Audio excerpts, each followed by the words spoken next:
तू साहिब गुणी निधाना,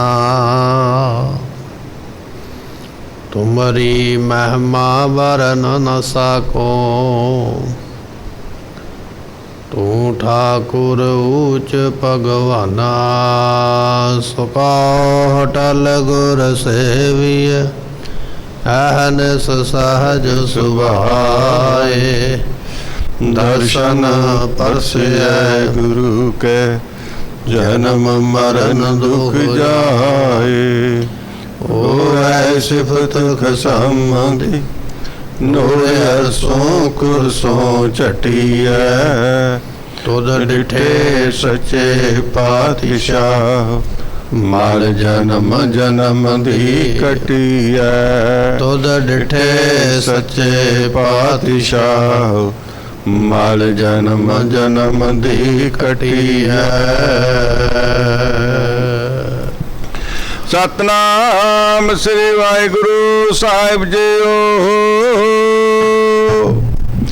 सोरठ महला पंजवा। जन्म जन्म के दुख निवारा, सुका मन साधारा। दर्शन भेटत होत निहाला, हर का नाम विचारा। मेरा वैद गुरु गोविंदा, हर हर नाम औखद मुख देवा। काटा जम की फंदा, जन्म जन्म के दुख निवारा। सुका मन साधारा। वाहिगुरु जी का खालसा, वाहिगुरु जी की फतेह। सतगुरां दी साजी नवाजी गुरु की संगत।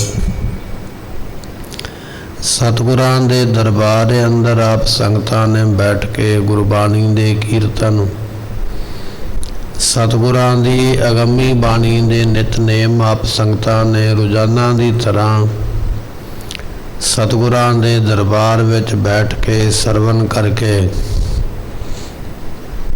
मिलिया होया अपना ये मनुखा जन्म का ये जो अमोलक समा है, इसनूं सफला बनाया है।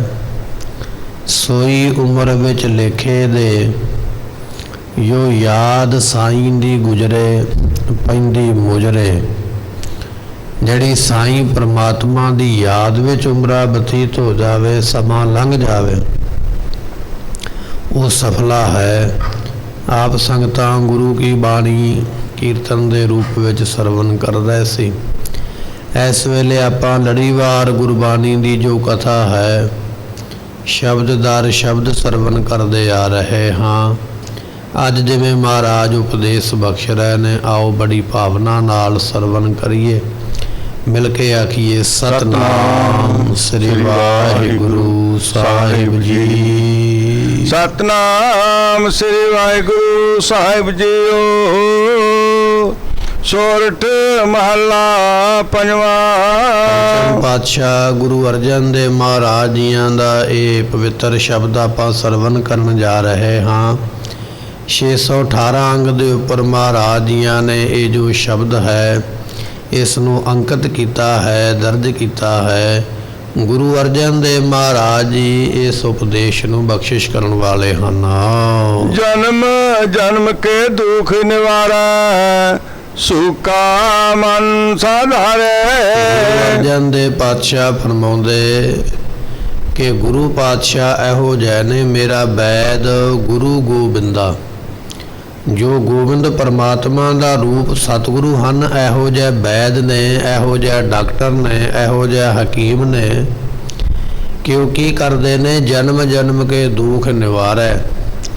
जन्मां जन्मांतरां दे जिहड़े दुख इस आत्मा नूं लगे होए ने, वो जन्मां जन्मांतरां दे दुखां नूं कट्टण विच गुरु समर्थ है। गुरु एहो जिहा वैद है कि जन्मां दे दुखां नूं कट सकदा। ਦੁਨੀਆ ਤੇ ਬੜੇ ਬੜੇ ਵੈਦ ਹਕੀਮ ਨੇ, ਬੜੇ ਬੜੇ ਤਜਰਬੇਕਾਰ ਨੇ।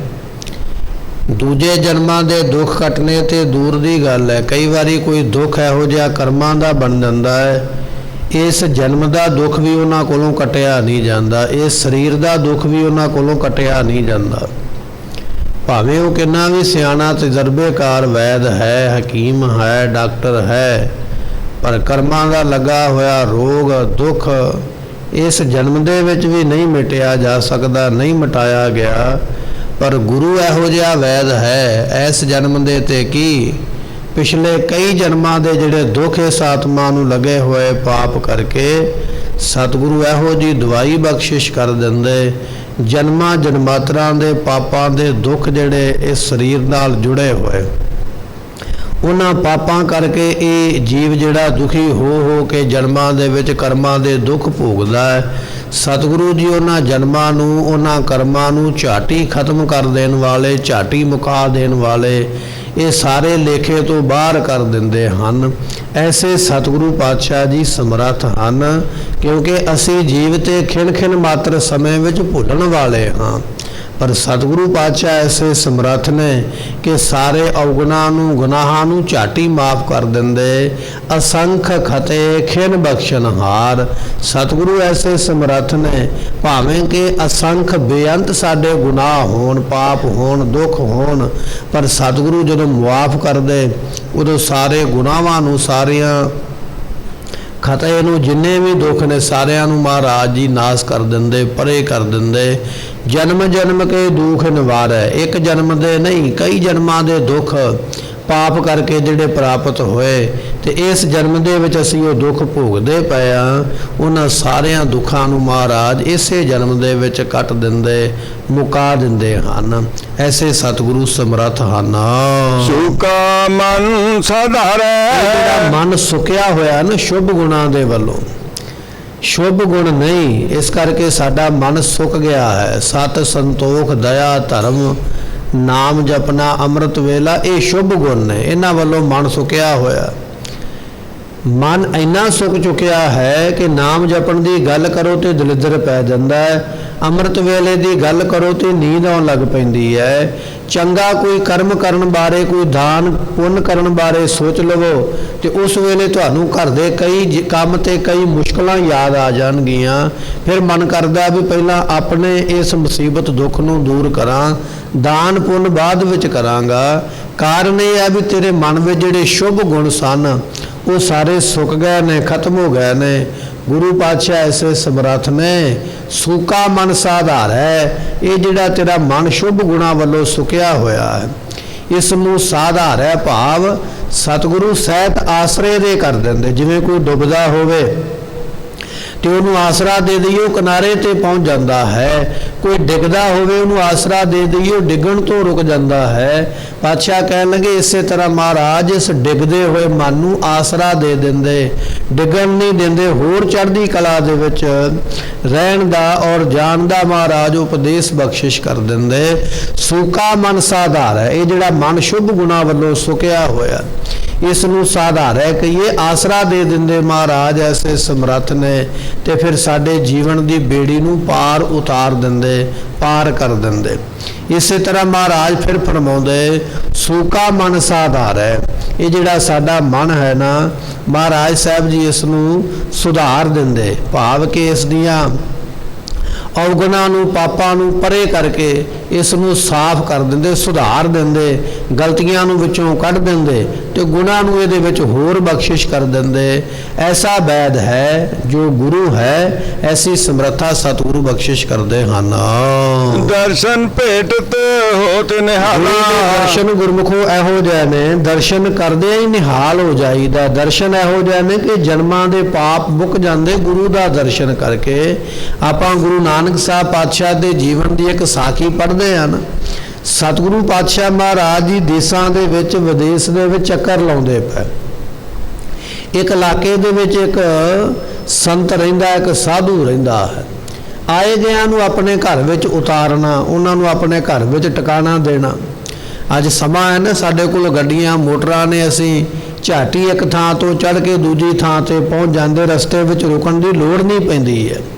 ਜੇ ਲੋੜ ਪੈ ਵੀ ਜਾਵੇ ਤੇ ਉਹ ਇੰਤਜ਼ਾਮ ਕੀਤਾ ਜਾਂਦਾ, ਹੋਟਲ ਬੁੱਕ ਕਰ ਲਏ ਜਾਂਦੇ, ਕਮਰੇ ਬੁੱਕ ਕਰ ਲਏ ਜਾਂਦੇ। ਪਰ ਉਹਨਾਂ ਸਮਿਆਂ ਵਿੱਚ ਇਹੋ ਜਿਹਾ ਕੋਈ ਇੰਤਜ਼ਾਮ ਨਹੀਂ ਹੈ। ਲੋਕ ਪੈਦਲ ਚੱਲਦੇ ਅਤੇ ਰਹਿਣ ਵਾਸਤੇ ਰਹਿਣ ਬਸੇਰਾ ਚਾਹੀਦਾ। ਇਸ ਗੁਰਮੁਖ ਨੇ ਆਪਣੇ ਘਰ ਵਿੱਚ ਹੀ ਕਮਰੇ ਬਣਾ ਛੱਡੇ ਕਿ ਜੇ ਕੋਈ ਰਾਹੀ ਪਾਂਧੀ ਜਾਂਦਾ, ਰਸਤੇ ਵਿੱਚ ਰਾਤ ਪੈ ਜਾਵੇ ਤੇ ਮੇਰੇ ਘਰੇ ਆ ਜਾਵੇ। ਜਿਹੜੇ ਤੇ ਕੋਈ ਆਮ ਲੋਕ ਜਾਂਦੇ ਉਹ ਤੇ ਰਾਤ ਨੂੰ ਪ੍ਰਸ਼ਾਦਾ ਪਾਣੀ ਛਕਦੇ ਤੇ ਸਵੇਰ ਚੜ੍ਹਦਾ ਤੇ ਆਪਣੇ ਅੱਗੇ ਮੰਜ਼ਲ ਨੂੰ ਚਲੇ ਜਾਂਦੇ। ਜਿਹੜਾ ਕੋਈ ਸਾਧੂ ਸੰਤ ਆ ਜਾਂਦਾ ਉਹਦੀ ਇਹ ਸੇਵਾ ਬਹੁਤੀ ਪਿਆਰ ਨਾਲ ਭਾਵਨਾ ਨਾਲ ਕਰਦਾ।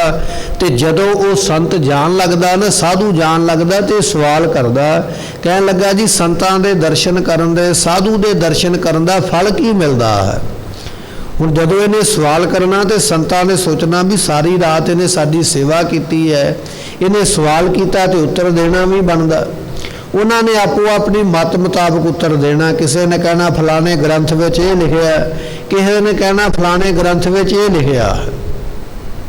ਜਾਂ ਕਈਆਂ ਸੰਤ ਸਾਧੂਆਂ ਨੇ ਇਹ ਗੱਲ ਕਹਿ ਦੇਣੀ, ਮੈਂ ਆਪਣੇ ਸਾਧੂ ਤੋਂ ਜਿਹਦੇ ਕੋਲੋਂ ਮੈਂ ਇਹ ਸਾਧਪੁਣਾ ਧਾਰਿਆ ਹੈ, ਮੈਂ ਉਹਦੇ ਕੋਲੋਂ ਇਹ ਗੱਲ ਸੁਣੀ ਸੀ, ਜਾਂ ਫਲਾਣੇ ਸਾਧੂ ਕੋਲੋਂ ਮੈਂ ਇਹ ਗੱਲ ਸੁਣੀ ਹੈ। ਸਾਰਿਆਂ ਨੇ ਆਪੋ ਆਪਣਾ ਜਵਾਬ ਦੇਣਾ, ਪਰ ਉਹਦੀ ਤਸੱਲੀ ਨਾ ਹੋਈ। ਜਿਹੜਾ ਜਵਾਬ ਉਹਨੂੰ ਚਾਹੀਦਾ ਨਾ, ਤਸੱਲੀ ਬਖਸ਼, ਉਹ ਨਹੀਂ ਪ੍ਰਾਪਤ ਹੋਇਆ। ਮਨ ਪੂਰੀ ਤਰ੍ਹਾਂ ਇਸ ਗੱਲ ਦੇ ਉੱਪਰ ਰਜਿਆ ਨਹੀਂ ਵੀ ਹਾਂ ਇਹ ਉੱਤਰ ਠੀਕ ਹੈ। ਇੱਕ ਦਿਨ ਮਹਾਰਾਜ ਗੁਰੂ ਨਾਨਕ ਦੇਵ ਪਾਤਸ਼ਾਹ ਦੇ ਨਗਰ ਵਿੱਚ ਪਹੁੰਚ ਗਏ। ਰਾਤ ਨੂੰ ਇਸਨੇ ਪ੍ਰਸ਼ਾਦੇ ਪਾਣੀ ਦੀ ਸੇਵਾ ਕਰਕੇ ਮਹਾਰਾਜ ਸਾਹਿਬ ਜੀਆਂ ਦੀਆਂ ਖੁਸ਼ੀਆਂ ਪ੍ਰਾਪਤ ਕੀਤੀਆਂ। ਜਦੋਂ ਅਗਲਾ ਦਿਨ ਚੜ੍ਹਿਆ, ਮਹਾਰਾਜ ਚੱਲਣ ਲੱਗੇ ਤੇ ਇਹਨੇ ਸਵਾਲ ਕੀਤਾ। ਕਹਿਣ ਲੱਗਾ, ਮਹਾਰਾਜ ਜੀ ਮੈਂ ਕਈਆਂ ਨੂੰ ਇਹ ਸਵਾਲ ਕੀਤਾ, ਪਰ ਮੇਰਾ ਇਹ ਸਵਾਲ ਦਾ ਜਵਾਬ ਕਿਸੇ ਨੇ ਪੂਰਾ ਤੌਰ ਤੇ ਮੇਰੀ ਤਸੱਲੀ ਨਹੀਂ ਕਰਾਈ ਹੈ। ਆਪ ਜੀ ਕਿਰਪਾ ਕਰੋ। ਮੇਰਾ ਸਵਾਲ ਇਹ ਹੈ ਕਿ ਪੂਰਨ ਸੰਤ ਦੇ, ਸਾਧੂ ਦੇ ਦਰਸ਼ਨ ਕਰਨ ਦਾ ਫਲ ਕੀ ਹੁੰਦਾ ਹੈ, ਇਹ ਕਿਰਪਾ ਕਰਕੇ ਮੈਨੂੰ ਦੱਸੋ। ਗੁਰੂ ਨਾਨਕ ਦੇਵ ਪਾਤਸ਼ਾਹ ਮਹਾਰਾਜ ਜਾਣਦੇ ਵੀ ਇਹਨੇ ਸਵਾਲ ਤੇ ਅੱਗੇ ਕਈਆਂ ਨੂੰ ਕੀਤਾ ਤੇ ਸ਼ਬਦਾਂ ਦੇ ਵਿੱਚ ਜਵਾਬ ਕਈਆਂ ਨੇ ਦਿੱਤਾ। ਜ਼ੁਬਾਨ ਦੇ ਬੋਲ ਦੇ ਨਾਲ, ਮੂੰਹੋਂ ਬੋਲ ਕੇ ਤੇ ਜਵਾਬ ਕਈਆਂ ਨੇ ਦਿੱਤਾ, ਪਰ ਇਹਦੀ ਤਸੱਲੀ ਨਹੀਂ ਹੋਈ। ਇਹਨੂੰ ਹੁਣ ਕੁਝ ਨਾ ਕੁਝ ਕਰਕੇ ਵਿਖਾਉਣਾ ਪਵੇਗਾ, ਅੱਖੀਂ ਵੇਖ ਕੇ ਯਕੀਨ ਕਰ ਲਵੇਗਾ।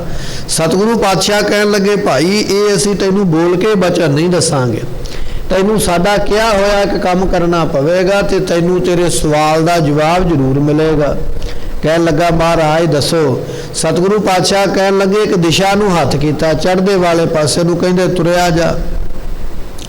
ਅੱਗੇ ਇੱਕ ਬੜਾ ਵੱਡਾ ਰੁੱਖ ਹੈ, ਉਹਦੇ ਥੱਲੇ ਬੈਠ ਜਾਵੀਂ, ਤੈਨੂੰ ਜਵਾਬ ਮਿਲ ਜਾਏਗਾ। ਸਤਿਗੁਰਾਂ ਦਾ ਬਚਨ ਮੰਨ ਕੇ ਝਾਟੀ ਉਸ ਰਸਤੇ ਤੇ ਚੱਲਿਆ। ਵੱਡਾ ਬੋੜ ਦਾ ਜੋ ਕੋਈ ਹੋਰ ਰੁੱਖ ਉੱਥੇ ਜਾ ਕੇ ਬੈਠ ਗਿਆ। ਕੁਝ ਸਮਾਂ ਬੈਠਿਆ, ਜਦੋਂ ਉੱਪਰ ਨੂੰ ਧਿਆਨ ਮਾਰਿਆ, ਕਹਿਣ ਲੱਗੇ ਕਾਂ ਬੈਠਾ ਹੋਇਆ, ਕੌਣੀ ਬੈਠੀ ਹੋਈ। ਉਹਨਾਂ ਦੇ ਵੱਲ ਵੇਖਿਆ ਤੇ ਵੇਖ ਕੇ ਵਾਪਸ ਆ ਗਿਆ। ਬੜਾ ਹੈਰਾਨ ਹੈ ਵੀ ਜਵਾਬ ਤੇ ਕੋਈ ਮਿਲਿਆ ਨਹੀਂ। ਮਹਾਰਾਜ ਤੇ ਕਹਿੰਦੇ ਤੈਨੂੰ ਜਵਾਬ ਮਿਲੇਗਾ। ਅਗਲਾ ਦਿਨ ਫਿਰ ਚੜਿਆ, ਫਿਰ ਸਵਾਲ ਉਹੀ ਕੀਤਾ। ਮਹਾਰਾਜ ਕਹਿੰਦੇ ਸਾਡਾ ਬਚਨ ਮੰਨ ਤੇ ਅੱਜ ਫਿਰ ਤੁਰਿਆ ਜਾ। ਅਗਲੇ ਦਿਨ ਫਿਰ ਚਲਾ ਗਿਆ, ਕੀ ਵੇਖਦਾ ਉੱਥੇ ਬਗਲਾ ਬੈਠਾ ਹੋਇਆ। ਦੂਜੇ ਦਿਨ ਵੀ ਮੁੜ ਆਇਆ। ਤੀਜਾ ਦਿਨ ਹੋਇਆ, ਫਿਰ ਗਿਆ। ਅੱਜ ਉਸੇ ਰੁੱਖ ਦੇ ਉੱਪਰ ਹੰਸ ਬੈਠਾ ਹੋਇਆ। ਜਦੋਂ 3 ਵਾਰੀ ਜਾ ਕੇ ਮੁੜ ਆਇਆ, ਜਵਾਬ ਤੇ ਨਹੀਂ ਮਿਲਿਆ, ਪਰ ਕਦੇ ਕਾਂ ਮਿਲਦਾ, ਕਦੇ ਬਗਲਾ ਮਿਲਦਾ, ਕਦੇ ਹੰਸ ਮਿਲ ਜਾਂਦਾ। ਸਤਿਗੁਰਾਂ ਨੂੰ ਤੀਜੀ ਵਾਰੀ ਫਿਰ ਆਖਿਆ। ਕਹਿਣ ਲੱਗਾ, ਮਹਾਰਾਜ ਉੱਤਰ ਤੇ ਮਿਲਿਆ ਨਹੀਂ। ਮਹਾਰਾਜ ਕਹਿੰਦੇ ਕੀ ਵੇਖ ਕੇ ਆਉਂਦਾ ਜੇ ਉੱਤਰ ਨਹੀਂ ਮਿਲਿਆ। ਤੇ ਕਹਿੰਦਾ, ਪਾਤਸ਼ਾਹ ਪਹਿਲੇ ਦਿਨ ਕਾਂ ਮੈਨੂੰ ਦਿਖਾਈ ਦਿੱਤੇ, ਦੂਜੇ ਦਿਨ ਬਗਲੇ, ਤੀਜੇ ਦਿਨ ਹੰਸ। ਪਾਤਸ਼ਾਹ ਕਹਿਣ ਲੱਗੇ, ਚੱਲ ਫਿਰ ਅੱਜ ਜਾ, ਤੈਨੂੰ ਜਵਾਬ ਜ਼ਰੂਰ ਮਿਲੇਗਾ। ਜਦੋਂ ਅਗਲੀ ਸਵੇਰ ਫਿਰ ਉਸੇ ਜਗ੍ਹਾ ਦੇ ਉੱਪਰ ਪਹੁੰਚਾ ਤੇ ਕਹਿਣ ਲੱਗੇ, ਉੱਥੇ ਦੋ ਜਿਹੜੇ ਪਿਆਰੇ ਨੇ ਗੁਰਮੁਖ, ਰੱਬ ਦਾ ਨਾਮ ਲੈਣ ਵਾਲੀਆਂ ਦੋ ਰੂਹਾਂ ਮਨੁੱਖਾ ਸਰੀਰ ਦੇ ਵਿੱਚ ਖਲੋਤੀਆਂ ਹੋਈਆਂ, ਮਨੁੱਖ ਬਣ ਕੇ। ਜਾ ਕੇ ਫਿਰ ਉਸੇ ਰੁੱਖ ਦੇ ਥੱਲੇ ਬੈਠਾ। ਬੜੀ ਚਿੰਤਾ ਵਿੱਚ ਹੈ ਵੀ ਜਵਾਬ ਤੇ ਅੱਜ ਵੀ ਨਹੀਂ ਮਿਲਿਆ। ਤੇ ਉਹਨਾਂ ਦੋਹਾਂ ਸਰੀਰਾਂ ਨੇ ਇਹਨੂੰ ਵੇਖ ਕੇ ਪੁੱਛਿਆ। ਕਹਿਣ ਲੱਗੇ, ਚਿੰਤਾ ਕਿਸ ਗੱਲ ਦੀ, ਕਿਉਂ ਬੈਠ ਗਿਆ। ਕਹਿਣ ਲੱਗਾ, ਚਿੰਤਾ ਇਸ ਗੱਲ ਦੀ ਹੈ, ਮੈਂ ਆਪਣੇ ਗੁਰੂ ਨੂੰ ਪੁੱਛਿਆ ਸੀ ਵੀ ਗੁਰੂ ਦੇ ਦਰਸ਼ਨ ਕਰਨ ਦਾ ਫਲ ਕੀ ਮਿਲਦਾ। ਮੇਰਾ ਗੁਰੂ ਮੈਨੂੰ ਰੋਜ਼ ਇੱਥੇ ਭੇਜ ਦਿੰਦਾ, ਪਰ ਮੇਰੇ ਸਵਾਲ ਦਾ ਜਵਾਬ ਨਹੀਂ ਮੈਨੂੰ ਮਿਲਿਆ। ਤੇ ਫਿਰ ਉਹਨਾਂ ਦੋ ਸਰੀਰਾਂ ਨੇ ਜਿਹੜੇ ਮਨੁੱਖ ਜਨਮ ਦੇ ਵਿੱਚ ਆਈਆਂ ਹੋਈਆਂ ਸਨ, ਮਨੁੱਖ ਸਨ, ਉਹਨਾਂ ਨੇ ਜਵਾਬ ਦਿੱਤਾ, ਕਹਿਣ ਲੱਗੇ ਜੋ ਗੁਰੂ ਤੈਨੂੰ ਸਮਝਾਉਣਾ ਚਾਹੁੰਦਾ ਤੂੰ ਸਮਝਿਆ ਨਹੀਂ, ਪਰ ਤੈਨੂੰ ਅਸੀਂ ਸਮਝਾ ਦਿੰਦੇ ਵੀ ਗੁਰੂ ਦੇ ਦਰਸ਼ਨ ਕਰਨ ਦਾ, ਸੰਤ ਦੇ ਦਰਸ਼ਨ ਕਰਨ ਦਾ ਫਲ ਕੀ ਹੁੰਦਾ ਉਹ ਤੈਨੂੰ ਅੱਜ ਅਸੀਂ ਦੱਸ ਦੇਵਾਂਗੇ। ਜਦੋਂ ਇਹ ਗੱਲ ਸੁਣੀ ਤੇ ਬੜੇ ਧਿਆਨ ਦੇ ਨਾਲ ਫਿਰ ਉਹਨਾਂ ਦੇ ਬਚਨ ਸੁਣ ਲੱਗਾ ਤੇ ਉਹਨਾਂ ਨੇ ਫਿਰ ਇਸ ਨੂੰ ਸਾਰੀ ਘਟਨਾ ਸੁਣਾਈ। ਕਹਿਣ ਲੱਗੇ ਜਿਸ ਗੁਰੂ ਦੇ ਤੂੰ ਦਰਸ਼ਨ ਕਰਕੇ ਆਉਂਦਾ ਹੈ ਉਹ ਗੁਰੂ ਇੰਨਾ ਸਮਰੱਥ ਹੈ, ਉਹ ਗੁਰੂ ਦੇ ਦਰਸ਼ਨ ਇੰਨੇ ਪਵਿੱਤਰ ਨੇ, ਤੂੰ ਦਰਸ਼ਨ ਗੁਰੂ ਦੇ ਕਰਕੇ ਆਇਆ, ਅਸੀਂ ਤੇਰੇ ਦਰਸ਼ਨ ਕੀਤੇ, ਸਾਡਾ ਕਾਂ ਦਾ ਜਿਹੜਾ ਜਨਮ ਸੀ ਉਹ ਬਗਲੇ ਦਾ ਹੋ ਗਿਆ, ਸਾਡੇ ਰੰਗ ਬਦਲ ਗਿਆ ਤੇਰੇ ਵੱਲ ਵੇਖ ਕੇ। ਜਦੋਂ ਫਿਰ ਤੂੰ ਦਰਸ਼ਨ ਕਰਕੇ ਆਇਆ ਸਾਡਾ ਫਿਰ ਜਨਮ ਬਦਲਿਆ, ਅਸੀਂ ਉਹ ਡੱਡੀ ਮੱਛੀ ਖਾਣ ਵਾਲੇ ਬਗਲੇ ਤੋਂ ਹੰਸ ਬਣ ਗਏ ਜਿਹੜੇ ਕਿ ਹੀਰਾ ਤੇ ਮੋਤੀ ਦਾ ਭੋਜਨ ਕਰਦੇ।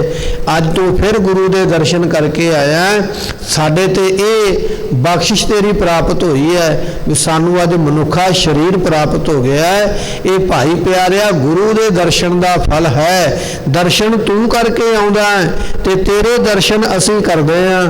ਤੇਰੇ ਦਰਸ਼ਨ ਕਰਕੇ ਜੇ ਸਾਡੇ ਜਨਮ ਬਦਲ ਸਕਦੇ ਨੇ, ਸਾਡੇ ਕਰਮ ਬਦਲ ਸਕਦੇ ਨੇ, ਤੇ ਜਿਹੜੇ ਤੂੰ ਦਰਸ਼ਨ ਕਰਕੇ ਆਇਆ ਉਹਨਾਂ ਫਲਾਂ ਦਾ ਤੇ ਮਹਾਤਮ ਕਿਹਾ ਹੀ ਨਹੀਂ ਜਾ ਸਕਦਾ, ਦੱਸਿਆ ਨਹੀਂ ਜਾ ਸਕਦਾ ਵੀ ਉਹਦਾ ਫਲ ਕਿੰਨਾ ਕੁ ਹੋਵੇਗਾ। ਇਹ ਗੱਲਾਂ ਕਹਿਣ ਕਥਨ ਤੋਂ ਪਰੇ ਦੀਆਂ ਨੇ। ਗੁਰੂ ਦੇ ਦਰਸ਼ਨਾਂ ਦਾ ਵਰਣਨ ਕੋਈ ਨਹੀਂ ਕਰ ਸਕਦਾ। ਜੇ ਕੋਈ ਭਾਵਨਾ ਦੇ ਨਾਲ ਚੱਲ ਕੇ, ਸ਼ਰਧਾ ਨਾਲ ਚੱਲ ਕੇ ਗੁਰੂ ਦੇ ਦਰਸ਼ਨਾਂ ਨੂੰ ਆਉਂਦਾ। ਸਤਿਗੁਰੂ ਬਚਨ ਇੱਥੇ ਬਖਸ਼ਿਸ਼ ਕਰਦੇ, ਕਹਿਣ ਲੱਗੇ ਦਰਸ਼ਨ ਭੇਟਤ ਹੋਤ ਨਿਹਾਲਾ। ਸ਼ਬਦ ਕੋਈ ਕਹਿਣ ਦੀ ਗੱਲ ਰਹਿ ਹੀ ਨਹੀਂ ਗਈ ਹੈ। ਗੁਰੂ ਦੇ ਦਰਸ਼ਨ ਕਰਕੇ ਤੇ ਨਿਹਾਲ ਹੋਈ ਜਾਈਦਾ, ਤਨ ਕਰਕੇ, ਮਨ ਕਰਕੇ, ਔਰ ਇਹ ਤਨ ਮਨ ਕਰਕੇ ਗੁਰੂ ਨਿਹਾਲ ਕਰ ਦਿੰਦੇ, ਬਖਸ਼ਿਸ਼ ਕਰ ਦਿੰਦੇ ਜਿਨ੍ਹਾਂ ਨੇ ਭਾਵਨਾ ਦੇ ਨਾਲ ਗੁਰਮੁਖੋ ਗੁਰੂ ਦੇ ਦਰਸ਼ਨ ਕੀਤੇ ਨੇ। ਐਸੇ ਗੁਰੂ ਦੇ ਦਰਸ਼ਨਾਂ ਦਾ ਮਹਾਤਮ ਹੈ। ਤਾਂ ਆਪਾਂ ਅੰਮ੍ਰਿਤ ਵੇਲੇ ਤੋਂ ਗੁਰੂ ਦਰਬਾਰ ਵਿੱਚ ਬੈਠ ਕੇ ਸਤਿਗੁਰਾਂ ਦੀ ਗੁਰਬਾਣੀ ਸੁਣਨੀ, ਇਹ ਵੀ ਗੁਰੂ ਦੇ ਦਰਸ਼ਨ ਨੇ। ਸਤਿਗੁਰਾਂ ਦੀ ਗੁਰਬਾਣੀ ਪੜ੍ਹਨੀ, ਇਹ ਵੀ ਗੁਰੂ ਦੇ ਦਰਸ਼ਨ ਨੇ। ਅਤੇ ਗੁਰੂ ਗ੍ਰੰਥ ਸਾਹਿਬ ਪਾਤਸ਼ਾਹ ਦੇ ਸਰੂਪ ਨੂੰ ਆਪਣੇ ਨੇਤਰਾਂ ਦੇ ਨਾਲ ਦੇਖਣਾ, ਇਹ ਵੀ ਗੁਰੂ ਕੇ ਦਰਸ਼ਨ ਨੇ। ਆਪ ਸੰਗਤਾਂ ਸੁਣ ਕੇ ਵੀ ਦਰਸ਼ਨ ਕਰ ਰਹੇ ਹੋ, ਨੇਤਰਾਂ ਦੇ ਨਾਲ ਗੁਰਬਾਣੀ ਪੜ੍ਹ ਕੇ ਜ਼ੁਬਾਨ ਦੇ ਨਾਲ ਦਰਸ਼ਨ ਕਰ ਰਹੇ ਹੋ, ਨੇਤਰਾਂ ਦੇ ਨਾਲ ਗੁਰੂ ਗ੍ਰੰਥ ਸਾਹਿਬ ਪਾਤਸ਼ਾਹ ਦੇ ਦਰਸ਼ਨ ਕਰਕੇ ਆਪ ਸੰਗਤਾਂ ਨੇ ਆਪਣੇ ਤਨ ਮਨ ਧਨ ਨੂੰ ਸਫਲਾ ਬਣਾਇਆ ਹੈ। ਗੁਰੂ ਅਰਜਨ ਦੇਵ ਪਾਤਸ਼ਾਹ ਕਹਿਣ ਲੱਗੇ ਦਰਸ਼ਨ ਭੇਟਤ ਹੋਤ ਨਿਹਾਲਾ। ਗੁਰੂ ਦੇ ਦਰਸ਼ਨ ਕਰਕੇ ਤੇ ਗੁਰਮੁਖੋ ਨਿਹਾਲ ਹੋ ਜਾਈਦਾ। ਸ਼ਬਦ ਕਹਿਣ ਦੀ ਕੋਈ ਗੱਲ ਰਹਿ ਹੀ ਨਹੀਂ ਜਾਂਦੀ ਹੈ। ਗੁਰੂ ਦੇ ਦਰਸ਼ਨਾਂ ਦਾ ਫਲ ਸ਼ਬਦਾਂ ਵਿੱਚ ਵਰਣਨ ਨਹੀਂ ਕੀਤਾ ਜਾ ਸਕਦਾ, ਐਸਾ ਵੱਡਾ ਮਹਾਤਮ ਹੈ। ਹਰ ਕਾ ਨਾਮ ਵਿਚਾਰਾ। ਗੁਰੂ ਦੇ ਦਰਸ਼ਨ ਕਰਕੇ ਹਰੀ ਹਰ ਪਰਮੇਸ਼ਰ ਦਾ ਨਾਮ ਇਹ ਮਨੁੱਖ ਜਪਣ ਲੱਗ ਪੈਂਦਾ। ਗੁਰੂ ਦੇ ਦਰਸ਼ਨਾਂ ਵਿੱਚੋਂ ਇਹ ਤਾਕਤ ਮਿਲ ਜਾਂਦੀ ਹੈ ਕਿ ਸਾਡਾ ਬਾਣੀ ਪੜ੍ਹਨ ਨੂੰ ਜੀ ਕਰੇਗਾ, ਸਾਡਾ ਪਾਠ ਕਰਨ ਨੂੰ ਮਨ ਕਰਨ ਲੱਗ ਪੈਂਦਾ, ਸਾਡਾ ਸੰਗਤ ਵਿੱਚ ਬੈਠ ਕੇ ਕੀਰਤਨ ਸੁਣਨ ਨੂੰ ਮਨ ਕਰਨ ਲੱਗ ਪੈਂਦਾ, ਸੰਗਤ ਵਿੱਚ ਬੈਠ ਕੇ ਕਥਾ ਸੁਣਨ ਨੂੰ ਜੀ ਕਰਦਾ। ਜਦੋਂ ਸਮਾਂ ਹੋ ਜਾਂਦਾ ਸਾਡਾ ਮਨ ਆਪਣੇ ਆਪ ਖਿੱਚਿਆ ਜਾਂਦਾ ਸੰਗਤ ਵਾਲੇ ਪਾਸੇ।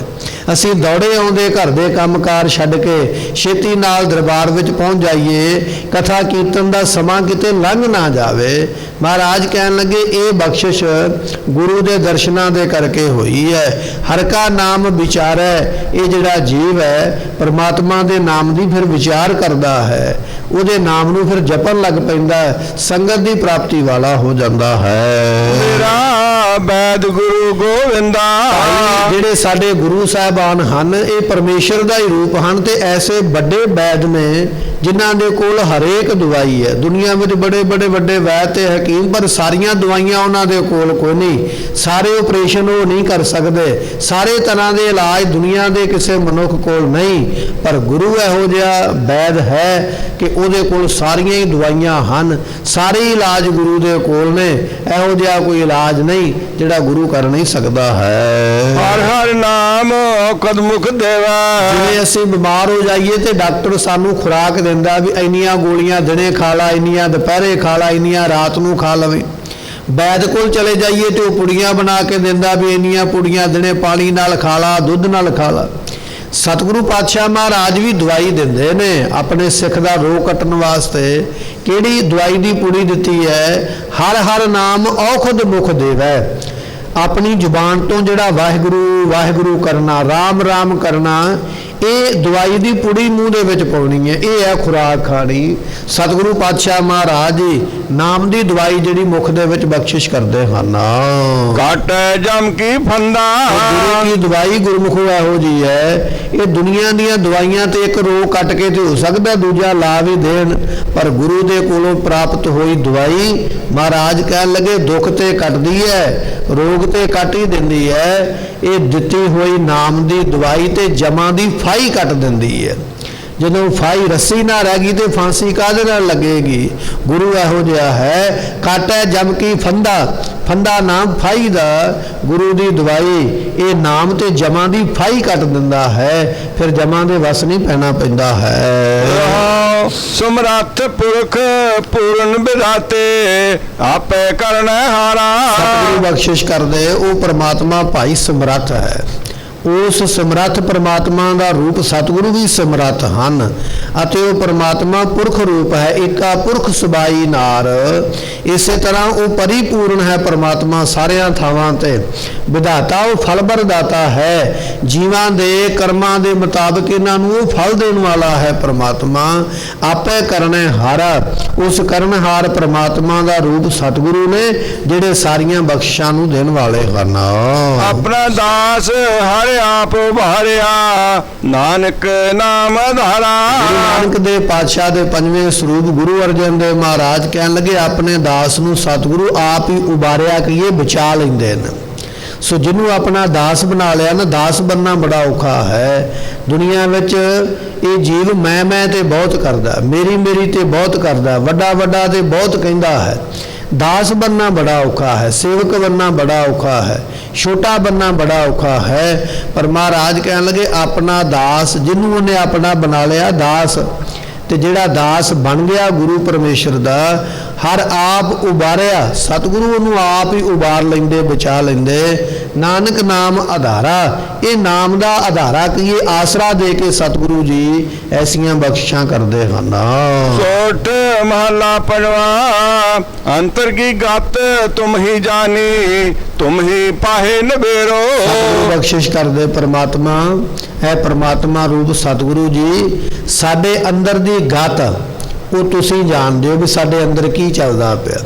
दुनिया कोलों ते मैं छुपा लेंदा, पापी हो के पुन्नी बनन दा यतन करदा, वकारी होके सत संतोखी बनन दा यतन करदा, भुखा होके रजिया होण दा मैं दुनिया नूं विखावा करदा। सो गमां दुखां नूं दुनिया वल्लों छुपा के दुनिया दे वल अपने आप नूं सुखी बनाउण दा यतन करदा। दुनिया दे नाल ते असीं पर्दा कर लैंदे, पर सतगुरु जी अंतर की गत, मेरे अंदर की चलदा, मेरे अंदर की दुख है, ये तुसीं जाणदे हो, तुहाडे तो छुपाया नहीं जा सकदा। और तुझ ही पाहे नबेरो, ते फैसला भी महाराज तुहाडे हथ ही है, नबेड़ा भी तुसी करना है। साडे दुख नूं कट भी तुसी सकदे हो। जे दुनिया वालों दुख तां छुपाया जांदा है क्योंकि दुनिया मेरे दुख नूं कट नहीं सकदी है। जदों दुख का पता लगेगा दुनिया मेरा मजाक उड़ाएगी, मेरा दुनिया प्रचार करेगी कि इस बंदे विच ये अवगुण है, ये बंदा इहो जिहियां भैड़ियां माड़ियां गल्लां करदा। ये गल्लां तां दुनिया वालों छुपाईयां जांदियां, पर सतगुरु तुसीं इहो जिहे समर्थ हो, ना तुहाडे कोलों गल छुपाई जा सकदी है, तुसीं अपने आप ही सब कुछ जाणदे हो।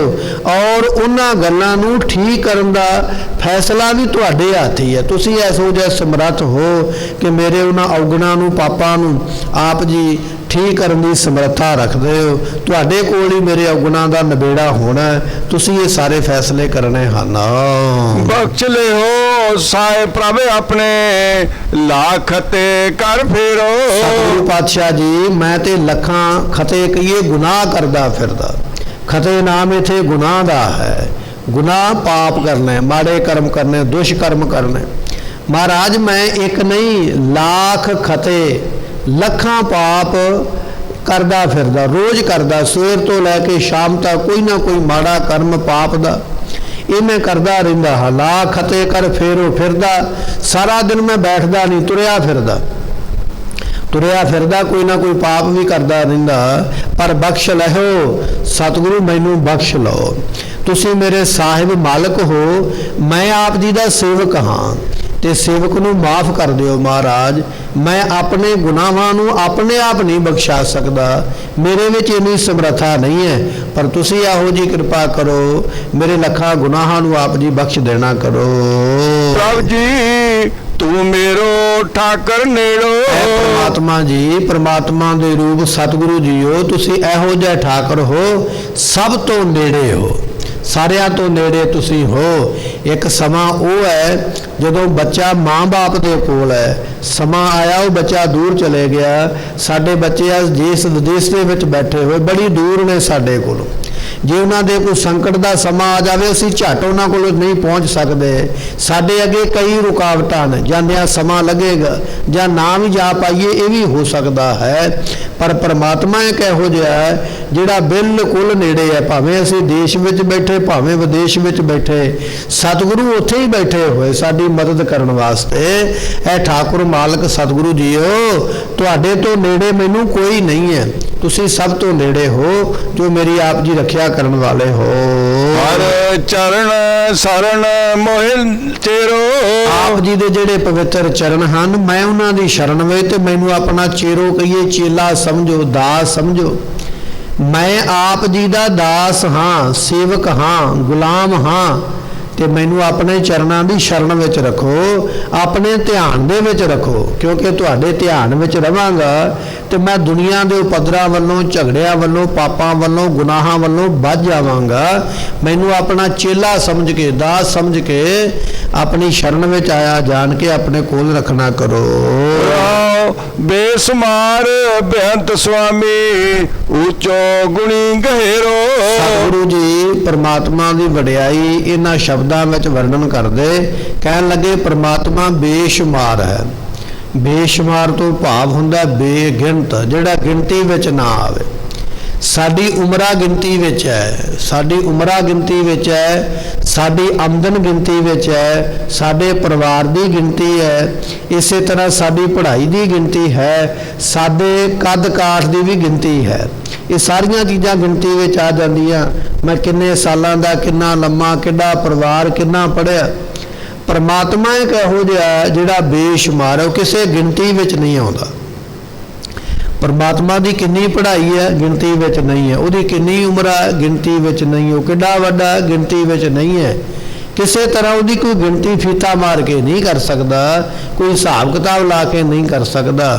ਇਸ ਕਰਕੇ ਉਸ ਨੂੰ ਆਖਿਆ ਜਾਂਦਾ ਬੇਸ਼ੁਮਾਰ, ਬੇਗਿਣਤ, ਗਿਣਤੀ ਤੋਂ ਪਰੇ, ਜਿੱਥੇ ਗਿਣਤੀਆਂ ਖਤਮ ਹੋ ਜਾਣ। ਤੇ ਬੇਅੰਤ, ਉਹਦੇ ਵਿੱਚ ਬੇਅੰਤ ਗੁਣ ਨੇ, ਉਹਨਾਂ ਗੁਣਾਂ ਦਾ ਅੰਤ ਨਹੀਂ ਪਾਇਆ ਜਾ ਸਕਦਾ। ਉਹ ਸੁਆਮੀ ਸਾਰਿਆਂ ਦਾ ਮਾਲਕ ਹੈ, ਸਭ ਤੋਂ ਉੱਚਾ ਹੈ, ਉਹਦੇ ਵਰਗਾ ਕੋਈ ਉੱਚਾ ਨਹੀਂ। ਅਤ ਉੱਚਾ ਤਾਕਾ ਦਰਬਾਰਾ, ਅੰਤ ਨਹੀਂ ਕਿਛ ਪਾਰਾ ਵਾਰਾ। ਐਸਾ ਉਹ ਪਰਮਾਤਮਾ ਉੱਚਾ ਹੈ। ਤੇ ਗੁਣੀ ਗਹਿਰੋ, ਗੁਣਾਂ ਦਾ ਗਹਿਰੋ ਕਹੀਏ ਸਮੁੰਦਰ ਹੈ। ਸਮੁੰਦਰ ਦੀ ਤੇ ਇੱਕ ਉਦਾਹਰਨ ਹੀ ਲੈ ਲਈ ਆਪਾਂ, ਵੀ ਦੁਨੀਆ ਵਿੱਚ ਸਭ ਤੋਂ ਜਿੱਥੇ ਜ਼ਿਆਦਾ ਪਾਣੀ ਇਕੱਠਾ ਹੋਵੇ ਉਸ ਨੂੰ ਸਮੁੰਦਰ ਆਖਿਆ ਜਾਂਦਾ ਹੈ। ਪਰ ਸਮੁੰਦਰ ਵੀ ਪਰਮਾਤਮਾ ਦੇ ਮੁਕਾਬਲੇ ਕੁਝ ਨਹੀਂ ਹੈ। ਪਰ ਇੱਥੇ ਇੱਕ ਉਦਾਹਰਨ ਹੈ, ਜਿਵੇਂ ਸਮੁੰਦਰ ਦਾ ਪਾਣੀ ਨਾਪਿਆ ਮਾਪਿਆ ਨਹੀਂ ਜਾ ਸਕਦਾ, ਤੋਲਿਆ ਗਿਣਿਆ ਮਿਣਿਆ ਨਹੀਂ ਜਾ ਸਕਦਾ। ਪਰਮਾਤਮਾ ਜੀ ਆਪ ਇਸੇ ਤਰ੍ਹਾਂ ਗੁਣਾਂ ਦੇ ਸਮੁੰਦਰ ਹੋ, ਤੁਹਾਡੇ ਗੁਣਾਂ ਦਾ ਵੀ ਵਰਣਨ ਨਹੀਂ ਕੀਤਾ ਜਾ ਸਕਦਾ ਹੈ। ਕਾਟ ਸਿਲਕ ਕਿਨੋ ਆਪਣੋ ਦਾਸਰੋ, ਤੋ ਨਾਨਕ ਕਹਾ ਨਹਿਰੋ। ਸਤਿਗੁਰੂ ਪਾਤਸ਼ਾਹ ਬਖਸ਼ਿਸ਼ ਕਰਦੇ, ਕਾਟ ਸਿਲਕ ਇਹ ਮਾਇਆ ਦੀ ਜਿਹੜੀ ਫਾਹੀ ਹੈ, ਜਾਂ ਇਹ ਜਿਹੜੀ ਮੋਹ ਦੀ ਫਾਹੀ ਹੈ, ਇਹਨੂੰ ਮਹਾਰਾਜ ਆਪ ਕੱਟਣ ਵਾਲੇ ਹੋ। ਫਾਈ ਜਿਹੜੀ ਰੱਸੀ ਹੈ ਨਾ ਸਾਡੇ ਗਲ ਵਿੱਚ ਪਈ ਹੋਈ, ਬੰਧਨ ਪਾਏ ਹੋਏ ਰੱਸੀ ਨੇ, ਜਾਂ ਤੇ ਸਾਨੂੰ ਮਾਇਆ ਦੇ ਬੰਧਨ ਨੇ ਜਾਂ ਮੋਹ ਦੇ ਬੰਧਨ ਨੇ। ਸਤਿਗੁਰੂ ਜੀ ਆਪ ਮਾਇਆ ਦੇ ਬੰਧਨਾਂ ਨੂੰ ਵੀ ਕੱਟਣ ਵਾਲੇ ਤੇ ਮੋਹ ਦੇ ਬੰਧਨਾਂ ਨੂੰ ਵੀ ਕੱਟਣ ਵਾਲੇ ਹੋ।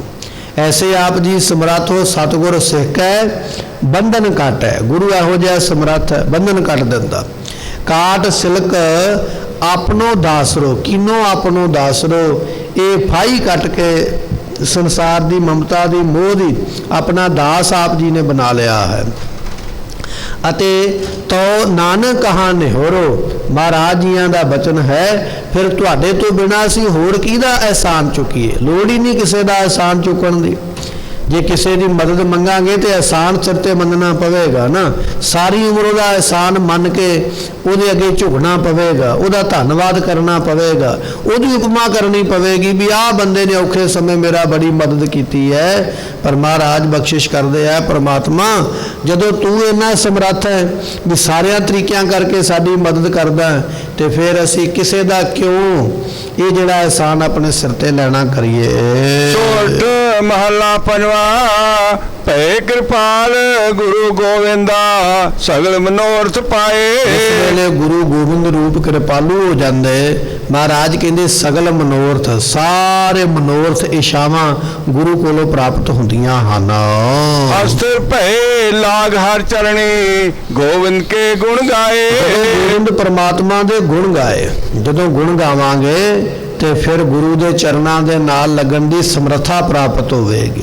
ਤੇ ਜਦੋਂ ਗੁਰੂ ਦੇ ਚਰਨਾਂ ਦੇ ਨਾਲ ਲੱਗ ਗਏ ਫਿਰ ਅਸਥਿਰ ਭੈ, ਇੱਕ ਥਾਂ ਤੇ ਟਿਕ ਜਾਵਾਂਗੇ। ਇਹ ਭੱਜ ਭੱਜ ਕੇ ਵਾਰ-ਵਾਰ ਜਨਮਾਂ ਵਿੱਚ ਆਉਣਾ, ਮਰ ਕੇ ਜਾਣਾ, ਇਹ ਦੌੜ ਖਤਮ ਹੋ ਜਾਏਗੀ। ਅਸਥਿਰ ਭੈ, ਇੱਕ ਜਗ੍ਹਾ ਤੇ ਟਿਕ ਜਾਵਾਂਗੇ ਅਤੇ ਗੁਰੂ ਦੇ ਚਰਨਾਂ ਕਰਕੇ, ਗੁਰੂ ਦੀ ਬਖਸ਼ਿਸ਼ ਕਰਕੇ ਜਦੋਂ ਗੋਬਿੰਦ ਦੇ ਗੁਣ ਗਾਏ ਉਦੋਂ ਇਹ ਦਾਤ ਪ੍ਰਾਪਤ ਹੋਣੀ ਹੈ। ਭਲੋ ਸਮੂਰਤ ਪੂਰਾ।